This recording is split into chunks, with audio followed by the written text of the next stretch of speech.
नमस्ते।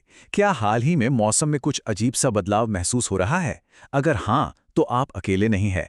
चलिए, आज समझते हैं कि भारत में ये जो मौसम का इतना बड़ा फेरबदल हो रहा है, वो असल में है क्या? और हम सब पर इसका क्या असर पड़ने वाला है? तो सबसे बड़ा सवाल यही है कि आखिर पूरे भारत में ये मौसम अचानक बदल क्यों रहा है? क्या है इसके पीछे की वजह? चलिए पता लगाते हैं। सिंपल भाषा में समझें तो ये एक तरह का कह सकते हैं मौसम का परफेक्ट स्टॉर्म है। मतलब कोई एक चीज नहीं, बल्कि कई सारे वेदर सिस्टम्स एक ही समय पर एक्टिव हो गए हैं और मिलकर एक बहुत ही कॉम्प्लेक्स और जबरदस्त सिचुएशन बना रहे हैं। अच्छा, इनमें से एक जो मेन प्लेयर है वो है साइक्लोनिक सर्कुलेशन। अब ये क्या होता है? ये ना कम दबाव वाले एरिया के चारों ओर घूमने वाली हवाओं का एक बहुत बड़ा सिस्टम होता है। असल में यही वो इंजन है जो इन सारे तूफानी बदलावों को चला रहा है। ठीक है, तो चलिए अब इसमें थोड़ा और डीप डाइव करते हैं।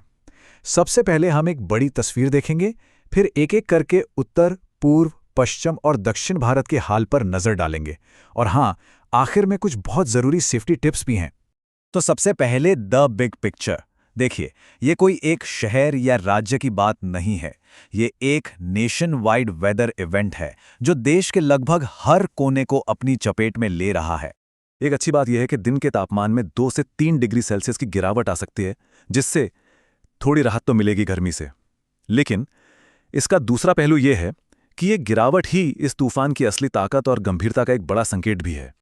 अब चलते हैं उत्तर भारत की तरफ, जहां सिचुएशन थोड़ी ज्यादा गंभीर है। अधिकारियों ने आंधी और ओले गिरने की खास चेतावनी जारी की है।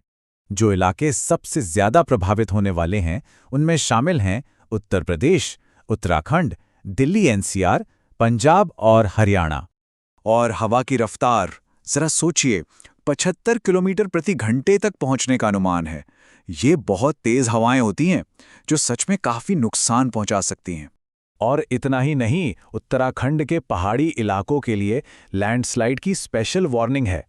वहीं दिल्ली एनसीआर वालों को 19 और 20 मार्च को भारी बारिश के लिए तैयार रहना होगा। ठीक है, अब उत्तर से चलते हैं पूर्वी भारत की ओर, जहां ये तूफान जानलेवा खतरा भी बन सकता है। खासकर बिहार और झारखंड में 20 और 21 मार्च, ये 2 दिन सबसे ज्यादा इंटेंस रहने वाले हैं। इन 2 दिनों में बहुत ज्यादा सतर्क रहने की जरूरत है। यहाँ पर 2 बड़े खतरे हैं। पहला तो है 70 किलोमीटर प्रति घंटे की रफ्तार वाली हवाएं, जो पेड़ गिरा सकती हैं, बिजली के खंभे उखाड़ सकती हैं। और दूसरा है बार बार बिजली का कड़कना, जो कि खासकर खुले और ग्रामीण इलाकों में एक बहुत ही सीरियस खतरा है।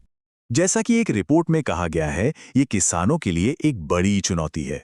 सोचिए, ओले और तेज हवाएं जो फसलें पककर कटने को तैयार हैं, उन्हें पूरी तरह से बर्बाद कर सकती हैं। ये बहुत बड़ा आर्थिक नुकसान है। चलिए, अब पहाड़ों से लेकर पश्चिमी राज्यों तक के मौसम पर एक नजर डाल लेते हैं। देखिए, असर कितना फैला हुआ है।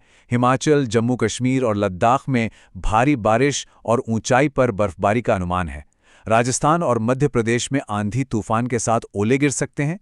वहीं गुजरात और महाराष्ट्र में भी 40 से 60 किलोमीटर प्रति घंटे की रफ्तार से तेज हवाएं चलेंगी और बारिश होगी। और हाँ, ऊंचाई वाले पहाड़ी इलाकों में खतरा थोड़ा अलग तरह का है। बर्फबारी की वजह से सड़कें बहुत ज्यादा स्लिपरी हो सकती हैं और लैंडस्लाइड का खतरा भी काफी बढ़ जाता है। और अब बात करते हैं देश के दक्षिणी और पूर्वोत्तर हिस्सों की, ताकि हमें पूरी एक कंप्लीट पिक्चर मिल सके। दक्षिण में तमिलनाडु, केरल, कर्नाटक और आंध्र प्रदेश में बारिश और गरज चमक के साथ बौछारें पड़ने की चेतावनी है। और एक बहुत जरूरी बात, तटीय इलाकों में तेज हवाओं की वजह से मछुआरों को समुद्र में ना जाने की सख्त सलाह दी गई है। तो इतनी सारी जानकारी के बाद आइए फटाफट सब कुछ समराइज करते हैं और देखते हैं कि सबसे जरूरी बातें क्या हैं जो हमें याद रखनी है। देखिए, सेफ्टी सबसे पहले है। तूफान के दौरान प्लीज घर के अंदर ही रहें। पेड़ों के नीचे तो बिल्कुल भी पनाह न लें। घर के बाहर कोई हल्की फुल्की चीजें हैं तो उन्हें बांध दें या अंदर कर लें। किसान भाई बहन फसल से जुड़ी चेतावनियों पर नजर बनाए रखें और अगर बहुत जरूरी ना हो तो हाई रिस्क वाले इलाकों में ट्रैवल करने से बचें। और अंत में एक बड़ा सवाल जो हम सबको सोचना चाहिए, जिस तरह से मौसम बदल रहा है, इस बदलते दौर में हम सिर्फ इस एक तूफान के लिए नहीं, बल्कि आने वाले समय के लिए खुद को हमेशा तैयार कैसे रख सकते हैं।